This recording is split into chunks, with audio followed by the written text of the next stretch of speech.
네, 시사본부 듣고 계신 지금 시각 1시 10분 지나고 있습니다. 청취자 여러분들의 참여 기다리고 있습니다. 샵 9730으로 의견 보내주시면 되고요. 짧은 문자 50원, 긴 문자 100원, 어플리케이션 콩은 무료로 이용하실 수 있습니다. 팟캐스트와 콩 KBS 홈페이지를 통해서 다시 들으실 수 있고 유튜브를 통해서도 생중계되고 있습니다. 매주 수요일 전문성과 현장성이 살아있는 고품격 하이 퀄리티 범죄 수사 토크를 지향하는 아는 경찰 시간입니다. 배상훈 전 서울경찰청 범죄심리 분석관 나오셨습니다. 어서 오십시오. 안녕하세요. 김은배 전 서울경찰청 국제범죄수사팀장 나오셨습니다. 안녕하십니까? 안녕하십니까? 예. 고 박원순 서울시장 성추행 의혹 제기된 이후에 파장이 계속되고 있습니다. 어제였나요? 이 피해자 쪽에서 여성단체와 공동으로 기자회견을 갖고 국가인권위원회 직권조사를 요청했다고 합니다. 그러니까 그 전에 서울시 차원에서 외부 전문가와 함께하는 것들은 지금 현재 잘 추진되지는 않고 있는 것 같아요. 일부에서 반발도 있었고. 그러니까 지금 이 피해자를 지원하는 여성단체는 국가인권위원회가 나서서 직권조사를 해야 한다 이렇게 요청한 상황인데 이 인권위 직권조사라는 게 통상적인 진정조사 절차와는 어떤 차이가 있는 겁니까? 인권위에서 지금 조사할 수 있는 게 네. 진정서를 제출해가지고 진정서의 의향에 따라가 조사하는 게 방법이 있고 네. 그 내용이 인권 침해라든지 차별적 행위가 상당히 근거가 있어요. 그리고 중요할 경우에는 진정서 없이도 직권을 할 수가 있는데 인권위 차원에서. 그렇죠. 인권 차원에서 할 수가 있는데 왜 이번에 시민단체 여성단체에서 직권조사를 요청했냐 하면은 33조 사항을 보게 되면 국가인권에 뭐라고 돼 있냐면요. 진정사건 진정한 30조 1항의 진정한 사건에 대해서는 만약에 타 기관 수사부서라든지 법원에 이런 수사할 때에는 그걸 이첩해야 돼요.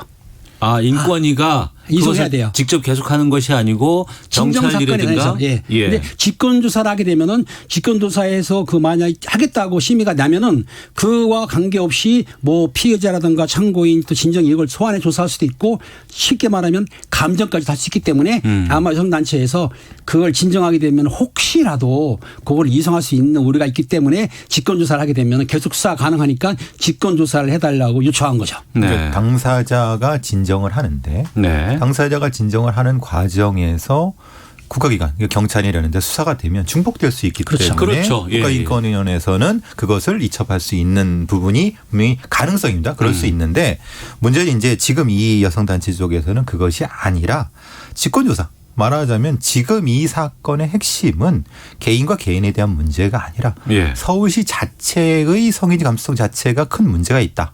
그래서 시스템적인 문제가 있는 거다. 그래서 그런 쪽으로 주요 포커스를 맞추는 상태라고 하면은 개인이 어떤 개인에 대한 고발 사건이나 고소 고발 사건이라기보다는 전체적인 시스템적인 걸 좀 올려갖고 하게끔 하는 일종의 국면 전환이라고 할까요? 그럼 전략적인 측면에서도 여성단체 쪽에서는 그렇게 추진하는 부분이 있는 거고 실용적인 측면에서는 아까 말씀하신 것처럼 이첩을 방지하는 이 목적 등이 존재하는 두 가지가 존재하는 거죠. 전략적인 차원이라고 말씀하셨는데 그건 어떤 의미가 있을까요? 말하자면 지금 이 사건 자체를 박원순 전 시장은 돌아가셨단 말입니다. 네. 그러면은 그 자체를 수사하는 것이 조금 미진할 수가 있는 거죠. 그런데 지금이 이 포인트를 그것이 아니라 네. 박원순 개인에 대한 것이 아니라 서울시 자체가 시스템적으로 문제가 있었다. 시스템적으로 예. 문제가 있다는 것을 예. 지적하고 싶다. 지적하고 거기서부터 여러 가지 직권수사를 하다 보면은 많은 문제점이 나올 수 있는 거고. 네. 그럼 결국은 이 여성단체들이 하고 싶은 말을 대신해 줄 수 있는 것. 그러니까 자기 신들이 하는 것이 아니라 국가인권회가 함으로써 할 수 있는 이런 부분에서는 이건 이건 가타부타를 떠나서 분명히 가능할 수 있는 방법이라고 봅니다. 네. 어제 이 피해자 지원 단체라든가 또 김재림 변호사도 이 자리에 이제 있었던 것으로 방송에서 나오더라고요. 보니까 영상을 보면 보라색 우산을 펼치고 또 보라색 옷을 입기도 하고 보라색 피켓에 이제 문구를 쓰고 이제 여러 가지 주장들을 펼치고 있었던데 이게 어떤 의미랍니까? 그 보라색이 사실은 미투 운동의 상징이라고 하는데 네. 그 보라색 우산은 여성의 그 평등과 존엄을 나타내는 거라고 그래요. 그러니까 네. 보라색 우산을 쓰고 있는데 옛날에 그 아시겠지만 우리가 이런 노래가 있습니다. 학교 가는 길에 빨간 우산, 파란 우산, 찢어진 우산 있지 않습니까? 네. 우산 쓰고 가잖아요. 예, 예. 전 그렇게 알았지만 이 보라색 우산을 쓰게 되면 똑같이 평등하다. 그러니까 비 막는 거, 비 내리는 걸 다 막아주겠죠. 그리고 똑같이 걸어가지 않습니까? 왜냐하면 차도 안 타고 그리고 그런 어떤 그 외부의 압력이라든 걸 같은 걸 막아준다는 의미에서 존엄까지 했기 때문에 아마 그런 상징적인 의미에서 미투 운동이 됐기 때문에 아마 요거를 그러니까 성평등도 중요하지만 여성들이 존엄을 나타내기 위해서 그런 일부러 그 보라색, 연보라색이죠. 네. 그 우산을 쓰고 시위를 한 것 같아요. 원래 의미는 이제 보라색은 황후의 색깔이라고 합니다. 황후? 예. 그러니까 이걸 뭐라고 하잖아요. 황후라고 하죠. 보통 옛날에 오래 전에는. 근데 이제 그거 시대가 변하면서 이제 여권 신장에 대한 여성의 색깔, 여권 신장을 바라는 사람들이 왜냐하면 이거 보라색 자체가 위로 그리고 사람에 대한 어떤 그 다독임 이런 색깔로 의미가 변천되면서 그래서 네. 여권 신장 쪽으로 넘어가서 네. 지금 이분들이 보라색 우산을 펼치는 것 자체가 여권 신장도 있지만은 이것 통해서 감싸 안자 이런 쪽 의미를 갖는 것 같습니다. 네. 그러니까 지금까지 여러 상황이 좀 전개되고 시간이 좀 지났습니다만 애초에 처음에 여러 가지 양상에서 조사가 이루어지기도 했었고 또 조사 요구를 한 적도 있었습니다. 기억나는 것은 서울시가 밝혔던 외부 전문가와 참여하는 진상조사단 꾸리는 것. 그런데 이건 잘 진행되지 않고 있는 있고요. 것이고요. 그러니까 구성 자체가 지금 이제 불투명한 상황이 돼버린 거부한 거죠. 거죠. 예. 그리고 이제 경찰 조사 이것도 공소권 없음으로 이제 수사가 안 되고 이제 조사 차원으로 뭔가 진행을 하고는 있지만 여기서도 법원에서 영장 신청이라든가 이런 것들이 기각됐기 때문에 이 부분도 아직 좀 지지부진한 상황인 동력이 것 약해진 같고. 거죠. 예. 그래서 지금 여성단체들은 인권위원회에다가 직권조사를 요청한 상황입니다. 그러면 두 분께서 말씀해 주셨습니다만 그 차원의 요청을 인권위가 받아들일 가능성은 어떻게 보고 계세요? 아마 지금 발표된 게 내일 아마 그 상임위원회를 연다고 하는데 네. 실제적으로 진정 사건은 뭐 각하하거나 아니면은 그걸 같은 게 사건이 방합되면은 이송할 수는 있는데 직권 조사를 해야 될 이유가 지금 사실상 아까 말씀드린 대로 경찰청에서도 지금 공소권이 없기 때문에 수사가 미진한 거고 네. 그래서 여가부에서 뭐 서울시를 지금 뭐 감사한다고 하지만 실제적으로는 피해자 처벌할 수 없기 피의자를 처벌할 수 없기 때문에 약하단 말입니다. 그러니까 직권 조사를 요청하는 이유는 직권 조사를 해서 만약에 범죄 혐의가 났다 그러면 검찰청장을 통해서 고발할 수도 있어요. 네. 그 기관에 수사기관장이. 인권위 자체에서 고발도 네, 가능하다. 가능하죠. 예. 그렇기 때문에 내일 심사위원회에서 열려한다고 제가 보기에는 아마 직권조사를 이 여론상 여러 가지를 볼 때에 받아들여야 될 것 같아요. 지금 여가부가 신뢰를 잃고 있지 않습니까? 여가부가 현장 조사를 했다고 하지만 여론에서 상당히 비판적인 부분인 거고. 그러니까 직권조사 자체에 대한 그 성격 자체를 아까 제가 말씀드린 것처럼 이것은 여성단체 쪽에서 할 수 있는 최선의 방법이라고 보여집니다. 왜냐하면 지금 다른 쪽엔 동력이 이미 상실되어 있는 부분이기 때문에 여기서 만약에 선택을 하게 되면은 물론 이게 정치적인 이유 때문에 안 할 수도 있지만요. 선택을 하게 되면은 광범위한 서울시 자체의 시스템에 대한 재점검이 나오게 되면은 네. 결국은 간접적으로 박원순 전 시장의 어떤 부적절하고 혹시 또 범죄적인 행위에 대한 부분에 게 나타날 수가 있는 거죠. 네. 그러니까 오히려 이것은 간접적인 형태로 지금 전체적인 형태의 지금 사건에 대한 것을 보조하거나 아니면 맥락 자체를 조금 더 바꿔놓을 수 있는 성격의 조사가 될 수 있는 거 저는 한 6대4 정도로 봅니다. 네. 뭐 받아들일 가능성을. 예. 예. 경찰 조사도 지금 계속 이루어지고 있기는 한 거죠. 경찰 수사가 지금 이루어지는 것은 2차 가해자 예. 무슨 말하자면 피해자에 대해서 무슨 뭐 비방이라든가 모욕 같은 것에 대해서는 수사를 하고 있어요. 그렇지만 실제적으로 공소권 없는 사건에 대해서는 좀 미진하기 때문에 아까 말씀드린 대로 그 직권 조사를 요청한 이유가 그 성범죄뿐만 아니고 서울시 관계자들도 방조 무기인도 조사해야 될 뿐만 아니라 또 비서처형의 문제 그런 거 있지 않습니까? 그리고 중요한 건 뭐냐면 사건을 고소했을 때 그게 내용이 누출됐다고 지금 보고 있거든요. 예. 그런 문제까지 포함시켜서 하고 있는 건데 경찰청에서 지금 하고 있는 거는 그 고소의 사건을 누출한 문제라든지 그다음 박원순 시장이 사망한 사건은 종결됐지만은 그 성추행 의혹도 수사를 하고 있어요. 그리고 지금 주력하는 건 2차 가해자 네. 그러니까 인터넷상이라든지 아니면 뭐 이런 SNS상에서 아마 그 비방 모욕 때문에 그 건에 대해서 수사를 지금 하고 있다고 그래요. 그래서 아마 제가 알기로는 아마 4개 업체에 압수수색을 해가지고 지금 조사하고 있다고 합니다. 네. 제일 여성단체에서 이제 뭐라 그러나 내심으로 우려하는 건 그거죠. 다른 게 다 동력을 상실한 상태. 그러니까 국면이 확확 전환되고 있는 지금 상태니까 예. 정치적인 상황도 많이 변하고 있으니까 관심에서 멀어지고 있는 거죠. 여론적 관심에서. 그러니까 여성단체에서도 그걸 우려하는 것 같습니다. 네. 근데 경찰은 지금 임박한 어떤 부분에 대해서는 하고 있는데요. 하고 있는 부분에 대해서 얼만큼 더 좀 할 것인가의 문제는 좀 다른 문제가 되겠죠. 왜냐하면 대리조사도 하고 소환한다고 그러는데 그 사람들이 소환을 거부하거나 시간 차일피일 미루거나 그럴 경우 네. 그걸 적극적으로 어떻게 할 수 있는가. 그건 또 다른 문제가 될 수 있거든요. 이게 왜냐하면 영장도 지금 안 나오는 상황이고. 예. 그러니까 좀 모호한 상황. 그래서 여성단체 입장은 좀 답답한 상황일 수도 있다는 거죠. 그러니까 직권조사를 지금 밀어붙이는 거죠.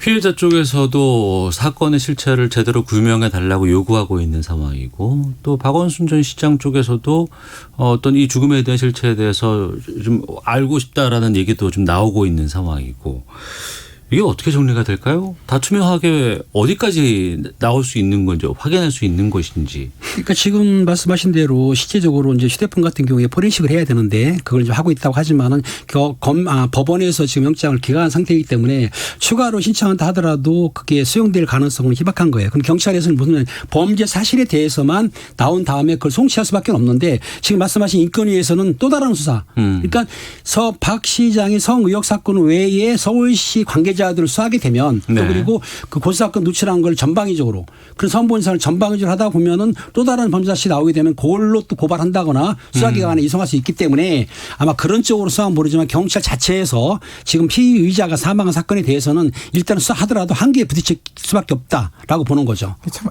애매한 것은 이 포렌식이라는 것이 우리가 다 볼 수 있다고 생각하잖아요. 예. 예, 이 핸드폰의 내용을 예. 그렇게 못합니다. 왜냐하면 이 내용이 카테고리로 나눠져 있고 예. 어떤 부분은 개인정보 관련된 아주 뭐 내밀한 부분에 대한 부분 거기까지는 볼 필요가 없는데 이거를 한정해 줘야 되는 게 법원 영장입니다.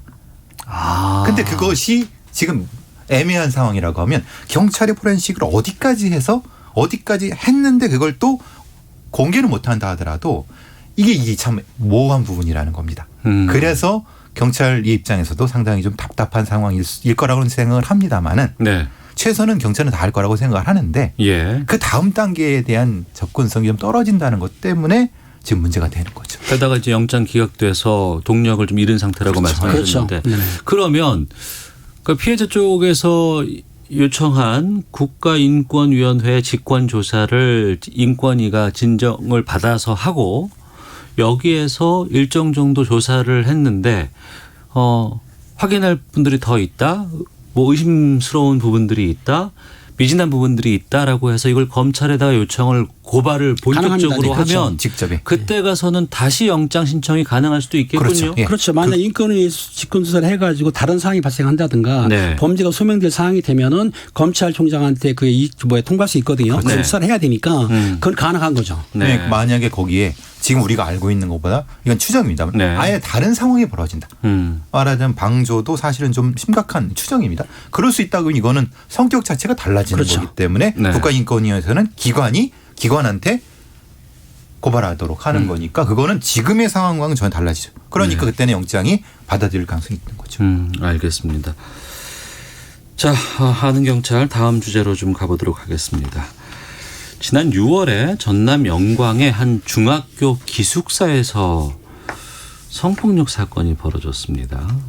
국민청원 게시판에 이 내용이 올라와 있고 20만 명 이상이 서명을 했다고 하는데 6월에 중학교 기숙사 이때 코로나 상황인데 좀 이해가 되지도 않고 어떤 사건이에요? 이게 이제 청소년 사건이기 때문에 구체적인 내용은 제가 생략하고 네. 대략적으로 말씀드리는 건 지금이 돌아가신 학생은 중학교 1학년이고요. 아마 가해 학생 한 4 정도 되는 것 같습니다. 기숙사에 있는 기숙사에서 거기서 이제 일종 성추행을 당한 거라고 추정이 되고요. 4명 정도 되고요. 6월 10일부터 17일 8일 정도 동안 기숙사에서 이런 피해를 당했다고 하는데 그래서 이제 돌아오게 된 거죠. 그래서 이제 그 다음에 그걸 가지고 부모가 알게 되고 그래서 집에 와서 보니까 이거 상태가 이상하고 그래서 이제 학교 측에 문제 제기를 했는데 그 다음에 학교 측이라든가 관계된 사람들의 이 처리 자체가 사건 처리가 너무 미진한 것 같습니다. 네. 오히려 가해자들하고의 분리도 안 돼 있고 그래서 그것 때문에 이 피해 학생이 큰 충격을 받아서 네. 급성 췌장에 문제가 생겨서 이 사망하게 된 사건입니다. 아, 그래요? 예, 예. 그러니까 이게 사실은 좀 과정이 조금 좀 비극적이죠. 왜냐하면 사건 자체는 이미 6월 달에 있었고 그런데 그로 인해서 상당히 큰 심신적인 문제가 생겨서 병원에서 다른 병으로 돌아가셨던 이 사건이죠. 그러니까 상당히 비극적인데 그럼 이건 사건 자체가 하나가 있고 그걸 처리하는 과정에 부적절하고 혹은 해서는 안 되는 어떤 형태의 기관, 학교 기관 이런 사람들이 뭔가를 했을 그 두 가지를 나눠서 봐야 된다는 겁니다. 네. 어떤 부분들이 좀 이 문제가 커 보인다라는 것들이 발견됩니까? 그렇습니다. 지금 그 교수님 말씀한 대로 사실 6월 10일부터 17일까지 밤 10시부터 12시 사이에 그 대안학교라 해서 기숙사에 있지 않습니까? 그 기숙사에 피해자가 같이 자고 있는데 그 피해 학생에 대해서 4명이나 5명 정도가 성폭력을 행사했다는 겁니다. 그러니까 쉽게 얘기해서 신체적 접촉도 했고 폭행도 했고 해가지고 그 피해를 본 학생이 부모한테 얘기를 했는데 부모가 학교에 어느 정도 격리를 요청했는데 학교에서는 격리를 받아들이지 않고 학생들한테 불진을 했지만은 아니 피해자가 있으면 학교를 나오지 말게 해야 되는데 학교를 나오게 했어요. 그러니까 아마 그것 때문에 그 피해 학생이 스트레스 받아가지고 급성 췌장염 그래가 7월 3일 날 사망한 사건인데 여기에 대해서 처음에는 경찰에서도 그 사건을 인지했다는 거예요. 물론 이제 학교에서 물어봤겠죠. 그런데 경찰관이 조사 나오는데도 불구하고 개인 정보 때문에 인적사항을 안 알려줬다는 거예요. 누가요? 학교에서? 학교 측에서 처음에요. 그러다 보니까 이 피해자 입장, 부모 입장에서 볼 때는 너무나 억울하니까 청원을 하게 된 거죠. 이 내용이. 상황이 좀 묘합니다. 학교 측은 왜 그랬을까? 예. 지금 이 상황을 너무 간과한 것이 아니냐. 이게 이제 남학생들이니까 좀 이걸 너무 간과한 거 아니냐. 그러니까 말하는 성적인 상관이 동성끼리 자다가 뭐 그냥 장난친 거겠지 뭐 이렇게 그냥. 괜히 말하는 옛날 생각만 가지고 소위 말하는 뭐 요즘 말하는 꼰대 생각으로 그랬을 수 있는 거 아니라는 추정이 가능하게 되는 거고 아니 이 상황이 심각한 문제 아이가 저 정도의 심리적인 충격을 받았으면은 적극적으로 조사를 하거든가 아니면 좀 능동적으로 무슨 조치를 취했어야 되는 건데 너무 수동적이었고 글쎄요 어떤 쪽에서는 너무 감추기가 급급한 거 아니냐 이런 얘기가 나오니까 이 상황이 뭔지에 대한 정확한 어떤 것이 지금 밝혀지지 않은 상태인 거죠. 그런 상황이기 때문에 피해 학생의 부모는 계속해서 시위 중이고 이것을 알리기 위해서 이제 여러 가지 노력들을 했고 하고 있죠. 지금 국민청원 동의가 서명 20만 명이 넘었습니다.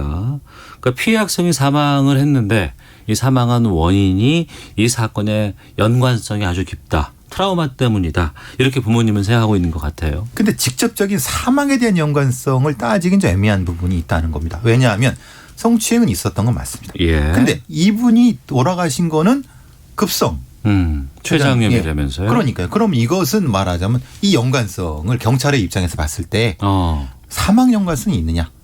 이 부분 때문에 사실 논란이 될 수 있는 지금 교수 말씀하신 대로 6월 10일부터 17일까지 8일간 했는데 그 피해자가 사망한 거는 7월 3일이에요. 시간제 간격이 있습니다. 그 당시에 성폭력이라든가 성폭행으로 인해서 피해에서 사망한 건 아니고 스트레스성으로 사망한 건 맞는 것 같아요. 그렇다고 한다면 연관관계 원인과 결과가 있어야 되는데 인과관계를 어떻게 소명하느냐. 물론 그 가해 학생들이 성폭력 한 거에 대해서 처벌 받을 수는 있어요. 하지만 사망까지 간 거에 대해서만큼은 인과관계를 밝혀야 되는데 그 부분이 조금 난항이 있지 않을까 싶은 생각이 들어요. 성폭력을 조사할 때 그럼 이제 아이들이니까 강제조사가 참 어려운 부분이 있는 거지 않습니까? 그렇죠. 그러니까 경찰에서도 사실은 이 부분에 대해서 접근성이 좀 떨어졌을 수 있다는 거죠.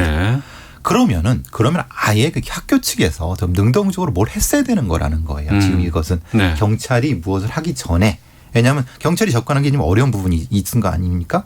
그렇기 때문에 이 부분을 그래서 사실은 어려운 사건이라고 하는 거죠. 분명히 사람이 죽긴 죽었는데. 이거 진짜 고민이네요. 그렇죠. 경찰도 난감하고 부모도 상당히 입장이 좀 힘들고 게다가 학교에서는 또 왜 그렇게 대응을 했을까라는 좀 화도 나고. 그렇죠.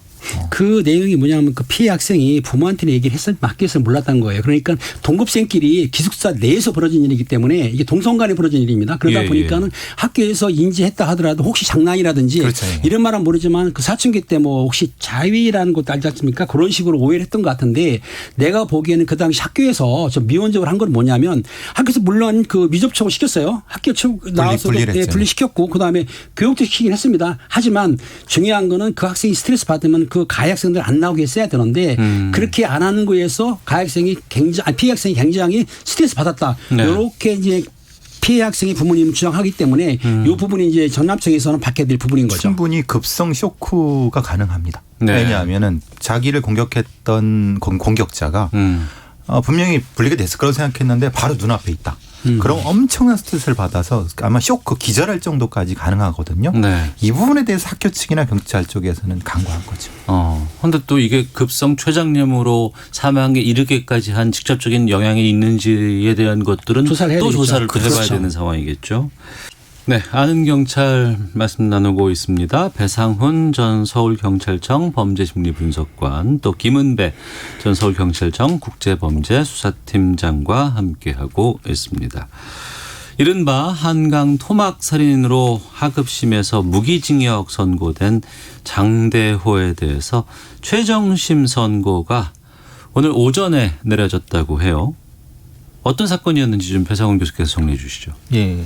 범인은 장대호고요. 네. 작년 2019년 8월 12일 날 한강 마곡초일교 입구에서 인근에서 이제 말하자면 신체가 훼손된 남성의 시신이 발견되고 그 뒤에 이제 한강 그 아래 하구 쪽에서 다른 부분이 발견되면서 사건이 진행된 건데요.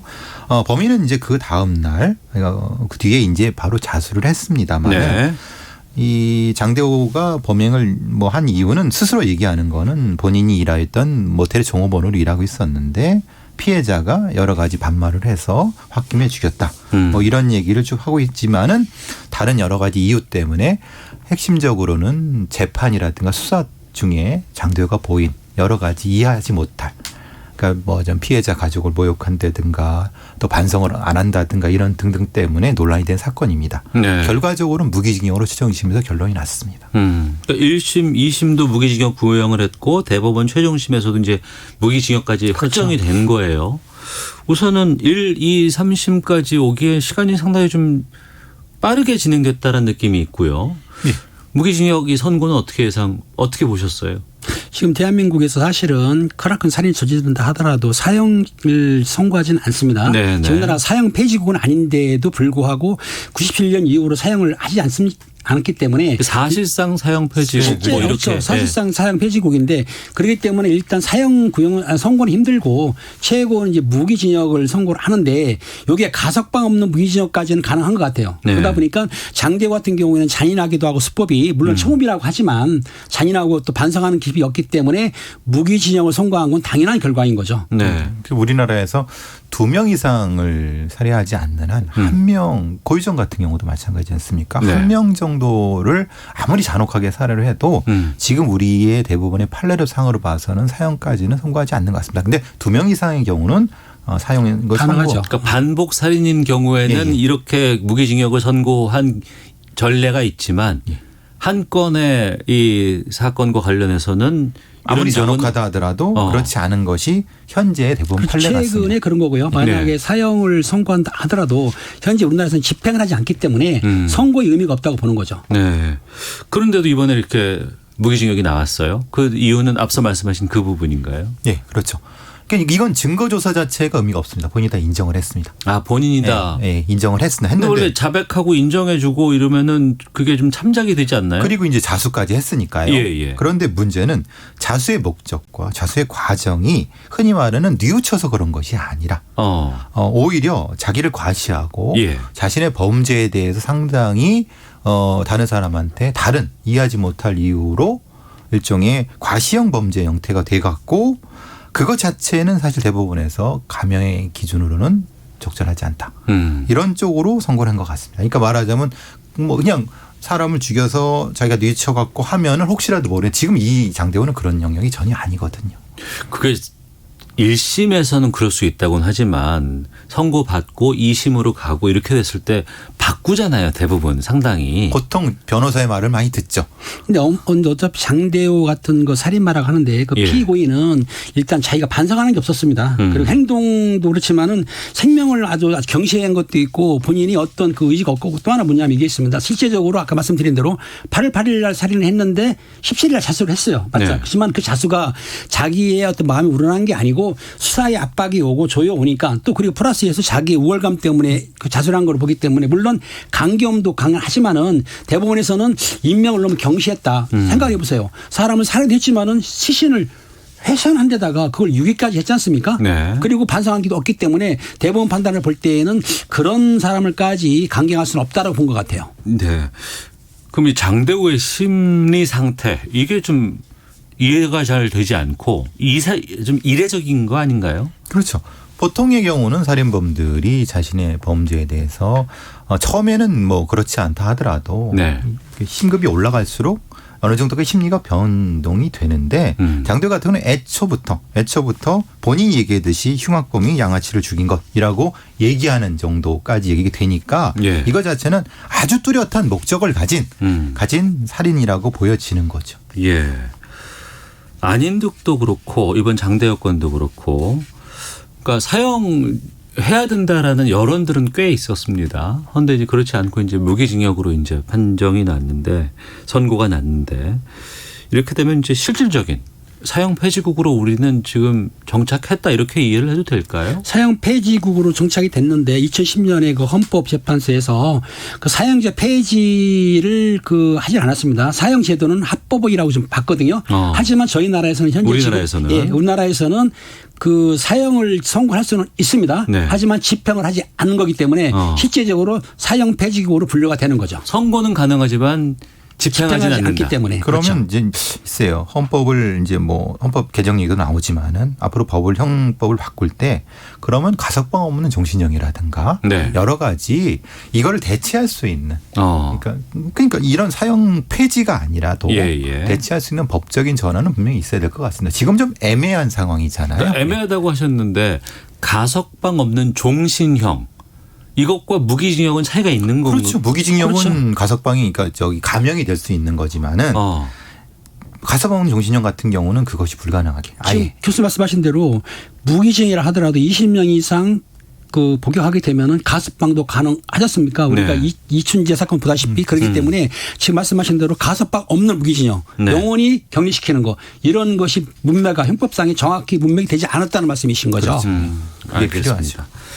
그것도 좀 공론화될 필요가 있겠군요. 자, 아는 경찰 마치도록 하겠습니다. 김은배 전 서울경찰청 국제범죄수사팀장, 배상훈 전 서울경찰청 범죄심리분석관 두 분과 함께했습니다. 두 분 말씀 고맙습니다. 감사합니다. 감사합니다.